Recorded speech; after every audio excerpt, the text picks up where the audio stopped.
તો મને લાગે છે બધું નથી આ ડિજિટલ નથી ચાલતું કેટલા રિપોર્ટો થયા હમણાં છેલ્લા અઠવાડિયામાં મહિનામાં કઈ છે મહિનામાં 400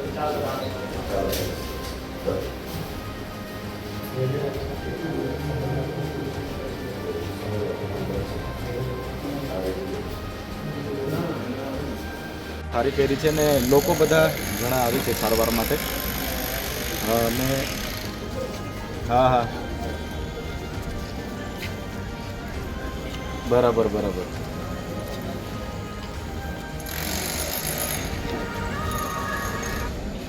સારું જે કંઈ મહેકમ બાકી છે માનો કે ગાયનાલોજિસ્ટ નથી પછી અહીંયા એક્સરે મશીનના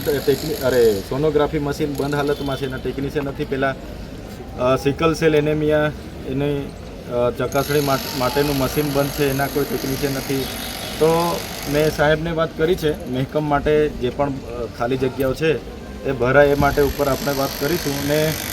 મને લાગે છે દર્દીઓ તો ઘણા આવે છે આપણે ત્યાં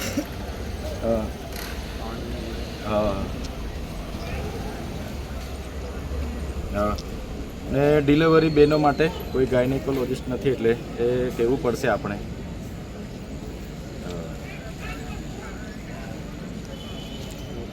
સારું સારું કંઈ વાંધો નહીં ઓકે ઓકે સારું મુલાકાત લીધી છે જોઈ છે અને જે કંઈ ઉપર રજૂઆત કરવાની થશે તે અમે ઉપર વાત કરીશું ઓકે ઓકે સારું હા ને આપણે આ ખાનગી બિલ્ડિંગ બને છે ને આપણે આજે છોટાઉદેપુર જિલ્લાની અમે મુલાકાતે હતા અને અમારા ઘણા આગેવાનોએ રજૂઆત કરી કે છોટાઉદેપુર જિલ્લા જનરલ સિવિલ હોસ્પિટલની મુલાકાત આપણે લેવી જોઈએ ત્યારે અમે મુલાકાત માટે આવ્યા છે અહીં જે પણ મહેકમ પ્રમાણે સ્ટાફ જોઈએ એ સ્ટાફ પૂરતો નથી એના ટેકનિશિયનો પૂરતા નથી અને જે સ્ટાફ નર્સો છે એ પણ ટ્રેનિંગમાં છે એવા ઘણી જગ્યાઓ ખાલી છે ત્યારે જે લોકો અહીંયા છે એ તો ખૂબ મહેનત કરે છે સારા પ્રયાસ કરે છે લોકોને સારી સારવાર આપવાના એમના પ્રયાસો છે જ પણ જે ખાલી જગ્યાઓ છે તે ભરાઈ નથી એના કારણે અહીંના આદિવાસી લોકોને ખૂબ જ હાલાકીનો સામનો કરવો પડે છે જે પ્રસૂતિ વિભાગ છે એની મુલાકાત લીધી છે એમાં આજે પણ ગાયનાલોજિસ્ટ નથી એટલે એક્સરે મશીન પણ બંધ હાલતમાં છે અહીંયા સિકલ સેલ એનેમિયા ચકાસણી માટેનું મશીન બંધ હાલતમાં છે એવી જ રીતના આંખના ડૉક્ટર નથી એવી રીતના ઘણા બધા વિભાગો એવા છે સોનોગ્રાફીથી લઈને બધા બંધ હાલતમાં પડેલા છે ત્યારે ચોક્કસ અમે સરકારને આ બાબતે રજૂઆત કરીએ છીએ કે આટલું મોટું ડીએમએફ ફંડ આવે છે ટ્રાઇબલ સપ્લાનનું ફંડ આવે છે આરોગ્ય વિભાગનું ફંડ આવે છે છતાંય અહીંયા ટેકનિશિયન જેવી જગ્યાઓ ખાલી હોય એ દુઃખની વાત છે અહીંયા જે પણ એજન્સીઓ